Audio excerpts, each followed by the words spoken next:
Ito pong ingredients ng fish fillet ala king, nor cube, celery, butter, carrots, Nestle cream, at gatas na malabnaw po, at cornstarch, eggs, at breadings po.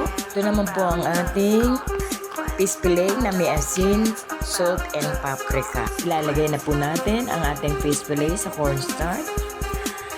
And then, yan, lagyan po ng husto. And then, sa itlog, lalagyan po natin ng itlog naman. Yan. And then, ayan na po, lalagyan na natin sa breadcrumbs. Pwede na siyang iprito pag talagayan po ng breadcrumbs.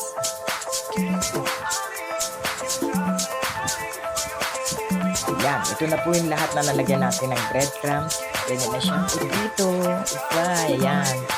Piniprito na po natin lahat. Maprito, maggagawa na tayo ng white sauce. Ayan.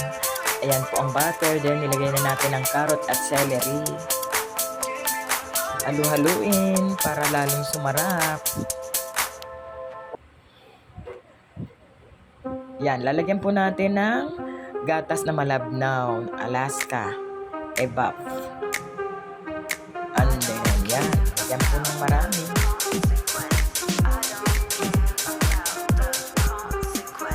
Then, lalagyan po natin ng Nestle cream. Ito pong nagpapasarap niyan. Yan, isang buong Nestle cream na malaki.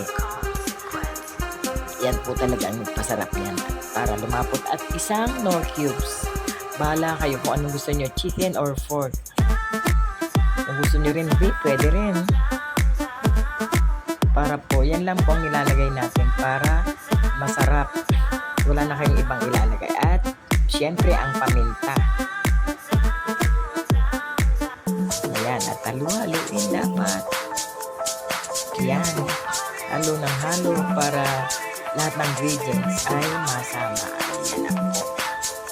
Ayan, malapot na po. Okay. Ito na po ang ating fish fillet ala king.